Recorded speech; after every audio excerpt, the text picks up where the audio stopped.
Hello बच्चों, आज हम लोग इस वीडियो में हिंदी रतन जो कि कक्षा 4 की पुस्तक है, ये एनसीईआरटी बेस्ड पुस्तक है।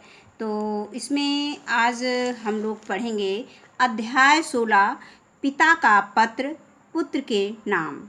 तो इसमें सबसे पहले हम इस पाठ का आदर्श वाचन करेंगे और इसके बाद हम इसी वीडियो में इसके अभ्यास प्रश्न देखेंगे।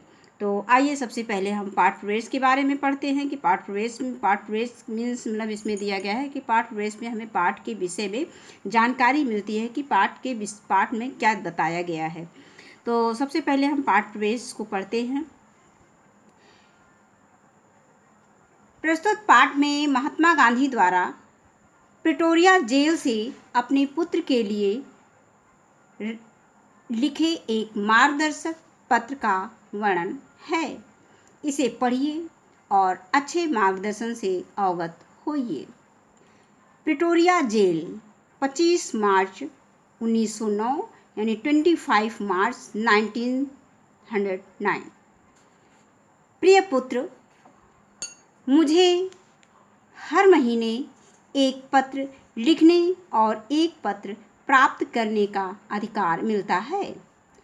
अब मैं पत्र लिखूं किसे?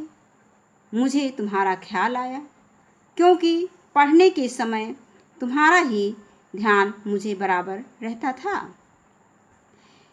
मेरे बारे में तुम जरा भी चिंता मत करना, मैं पूर्ण रूप से शांति में हूँ।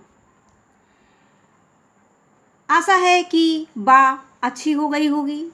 मुझे मालूम है कि तुम्हारे कुछ पत्र यहाँ आए हैं, लेकिन वे मुझे नहीं दिए गए। फिर भी डिप्टी गवर्नर की उदारता से मुझे मालूम हुआ कि बा का स्वास्थ्य सुधर रहा है। क्या वे फिर से चलने फिरने लगी? बा और तुम लोग सवेरे दूध के साथ साबूदाना बराबर ले रहे होगी। और अब कुछ तुम्हारे बारे में कहना चाहूँगा। तुम कैसे हो? तुम पर जो जिम्मेदारी मैंने डाली है, तुम उसके योग्य हो और उसे निभा रहे होगे, मुझे ऐसी आशा है। मैं जानता हूँ कि तुम्हें अपनी शिक्षा के प्रति असंतोष है।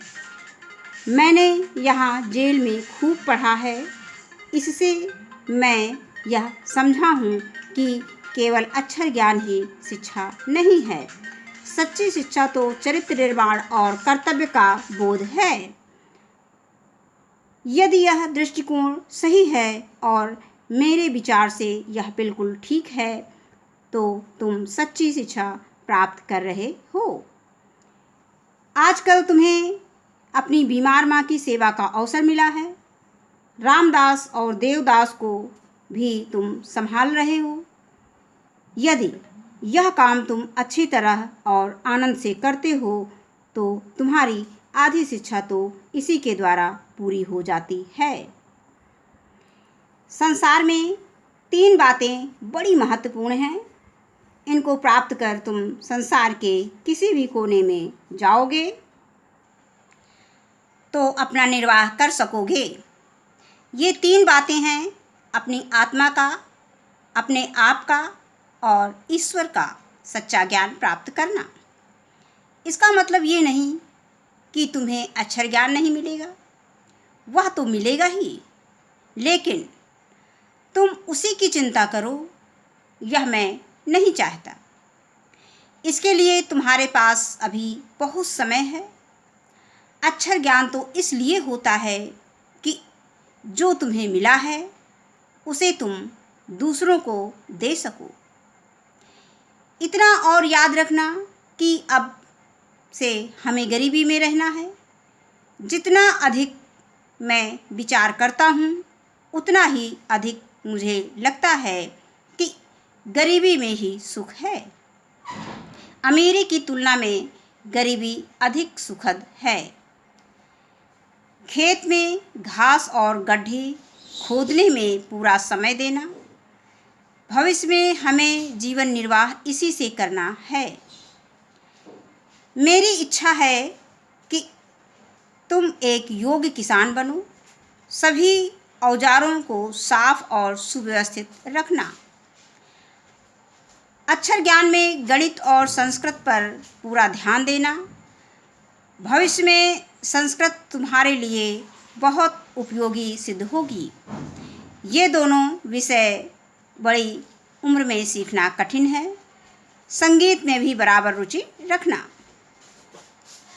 तुम्हें हिंदी, गुजराती और अंग्रेजी के चुने हुए भजनों एवं कविताओं का एक संग्रह तैयार करना चाहिए। वर्ष के अंत में तुम्हें अपना यह संग्रह बहुत मूल्यवान प्रतीत होगा। काम की अधिकता से मनुष्य को घबराना नहीं चाहिए और ना ये सोचना चाहिए कि यह कैसे होगा और पहले क्या करूं। शांत चित्त से विचारपूर्वक तुमने यदि सद्गुणों को प्राप्त करने की चेष्टा की तो वे तुम्हारे लिए बहुत उपयोगी और मूल्यवान प्रमाणित होंगे। तुमसे मुझे यही आशा है कि घर के लिए जो भी तुम खर्च करते होगे उसका पैसे का हिसाब रखते होगे। मुझे ये भी आशा है कि तुम रोज़ शाम को नियम पूर्वक प्रार्थना करते होगे और रविवार को श्री वेस्ट के यहाँ भी प्रार्थना में जाते होगे। सूर्योदय से पहले उठकर प्रार्थना करना बहुत ही अच्छा है।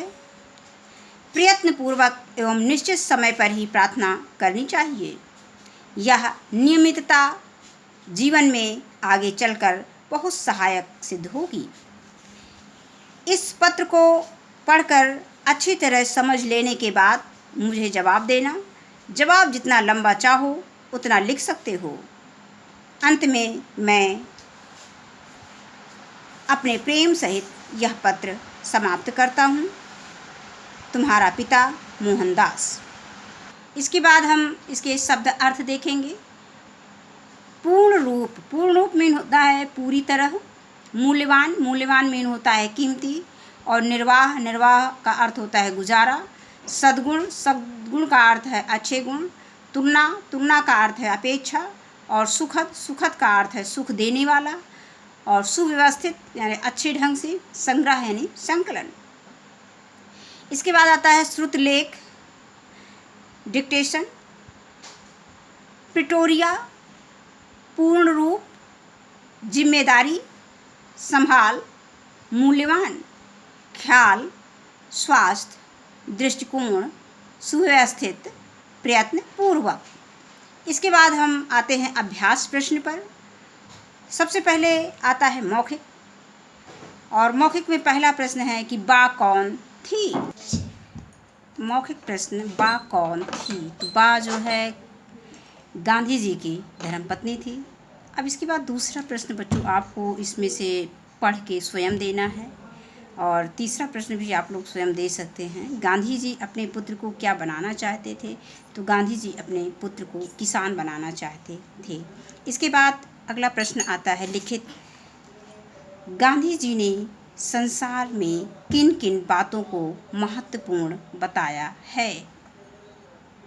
इसका उत्तर हो जाएगा कि गांधी जी ने संसार में 3 बातों को महत्वपूर्ण बताया। जो बातें निम्नलिखित हैं कि अपनी आत्मा का, अपने आप का, ईश्वर का सच्चा ज्ञान प्राप्त करना। तो इसमें हम केवल 3 बातें लिख सकते हैं। जैसे इसका उत्तर हम इस तरह से लिख सकते हैं कि गांधी जी ने संसार में किन 3 बातों को महत्वपूर्ण बताया है। तो इसका उत्तर दे सकते हैं अपनी आत्मा का, अपने आप का, ईश्वर का सच्चा ज्ञान प्राप्त करना। इसके बाद दूसरा प्रश्न आता है गांधी जी ने पत्र में अपने पुत्र को किसका संग्रह करने के लिए कहा। तो इसका उत्तर हो जाएगा कि इसका उत्तर है कि हिंदी, गुजराती और अंग्रेजी के चुने हुए भजनों एवं कविताओं का एक संग्रह तैयार करने के लिए गांधी जी ने कहा अपने पुत्र को। इसके बाद अगला प्रश्न आता है गांधी जी के अनुसार प्रार्थना सभा कब और कैसी करनी चाहिए। तो इसका उत्तर हो जाएगा कि गांधी जी के अनुसार प्रार्थना सूर्योदय से पहले उठकर तथा प्रयत्नपूर्वक एवं निश्चित समय पर करनी चाहिए। अगला प्रश्न आता है कि गांधी जी के प्रश्न संख्या गा है, गांधी जी के अनुसार प्रार्थना कब और कैसी करनी चाहिए। ये तो प्रश्न का उत्तर हो गया है। कौन सी आदत, इसके बाद हम प्रश्न संख्या घा में आते हैं, कौन सी आदत जीवन में कौन सी चीज़ सहायक होती है। कौन सी आदत जीवन में कौन सी चीज़ सहायक होती है। तो इसका उत्तर है सही समय पर उठना और निश्चित समय पर की गई प्रार्थना जीवन में सहायक होती है। इसके बाद अगला प्रश्न आता है, आपको इस पत्र से क्या सीख मिलती है। तो इसका उत्तर हो जाएगा कि कोई भी कार्य नियमित समय पर करने से वह जीवन में सहायक सिद्ध होती है। इसके बाद अगला प्रश्न संख्या 2 आता है कि सही उत्तर पर सही का निशान लगाइए। तो इसका पहला प्रश्न हो जाएगा कि गांधी जी को एक महीने में कितने पत्र लिखने का अधिकार था। 1 पत्र, 2 पत्र, अनेक पत्र। तो गांधी जी को एक महीने में 1 पत्र लिखने का अधिकार था। इसके ये बात उन दिनों की जब गांधी जी जेल में थे, तो जेल में उनको 1 पत्र लिखने का अधिकार था। इसके बाद खा है, गांधी जी ने अपने पुत्र को सुबह नाश्ते में क्या खाने की सलाह दी। इसका उत्तर है कि दूध साबूदाना, दूध रोटी, खिचड़ी। तो इसका उत्तर है दूध साबूदाना खाने की सलाह दी थी। इसके बाद आता है गा, गांधी जी को किसमें सुख लगता था। अमीरी में, गरीबी में, अक्षर ज्ञान में। तो गांधी जी को गरीबी में सुख मिलता था। आगे आता है कि कौन से 2 विषय बड़ी उम्र में सीखना कठिन है। तो इसका उत्तर है कि संस्कृत अंग्रेजी, गणित संस्कृत और अंग्रेजी गणित। तो इसका उत्तर हो जाएगा गणित और संस्कृत जो है बड़ी उम्र में सीखना कठिन है। इसके बाद अगला प्रश्न होता है कि वाक्य पढ़कर सही या गलत का निशान लगाइए। तो पहला वाक्य है कि गांधी जी जेल के नियमों का पालन करते थे। तो ये सही है। तो इसमें हम इसके आगे, कथन के आगे सही का निशान लगा देंगे वाक्य के सामने। इसके बाद आता है गा, गांधी जी को बा के स्वास्थ्य की अधिक चिंता नहीं थी। तो ये गलत है। इसके बाद आता है गा, गांधी जी अक्षर ज्ञान को सच्ची शिक्षा मानते थे। तो यहाँ पे ये गलत है। इसके बाद आता है घा, गांधी जी अपने पुत्र को एक योग्य किसान बनाना चाहते थे। ये सही है। अंगा, गांधी जी के जीवन में नियमितता का कोई स्थान नहीं था। ये गलत है। इसके बाद आता है नीचे दिए गए शब्दों का वाक्यों में प्रयोग कीजिए। तो पहला आता है समान का, समान समान होता है, बेटा और बेटी दोनों समान होते हैं। सम्मान, सम्माननीय, हमें बड़ों का सम्मान करना चाहिए। इसके बाद है ख, आदि, रोहन मोबाइल का आदी हो गया है। इसके बाद है आधी, बिल्लियों ने रोटी की आधी करके खाई, यानी रोटी को आधी करके खाई। इसके बाद आता है योग, यानी निरोग रहने के लिए योग करना आवश्यक है। इसके बाद आता है योग्य, तुम इसके योग्य नहीं हो। आगे है पढ़ा, तुमने यह पढ़ा होगा, या यह तुमने यह पाठ पढ़ा है। इसमें हम कोई भी सेंटेंस दे सकते हैं, जरूरी नहीं कि हम यही सेंटेंस को लिखें। पढ़ा, पढ़ा ने पेड़ से आम गिरा पड़ा था। इसके बाद आता है चिंता, हमारी चिंता मत करना। चिता, यानी मरने के बाद चिता में आग लगाई जाती है, चिता या चिता बनाई जाती है। तो ये हो गया। अब इसके बाद आता है विलोम शब्द। प्रश्न संख्या 2, इनके विलोम शब्द लिखिए। तो पहला है विशेष, विशेष का विलोम होता है सामान्य, योग्य का अयोग्य, कठिन का सरल, सुखद का दुखद, संतोष का असंतोष, आशा का विलोम निराशा, उपयोगी का अनुपयोगी, उदार का अनुदार। इसके बाद आता है सुमेल कीजिए। तो नियम पूर्वक हो जाएगा, इसका हम पूर्वक से सुमेल कर देंगे। मूल्यवान हो जाएगा, महत्व पूर्ण हो जाएगा, जिम्मेदारी और साबूदाना। वीडियो के अंत में हम ये प्रश्न का उत्तर बता दे रहे हैं कि गांधी जी सच्ची शिक्षा किसे मानते थे।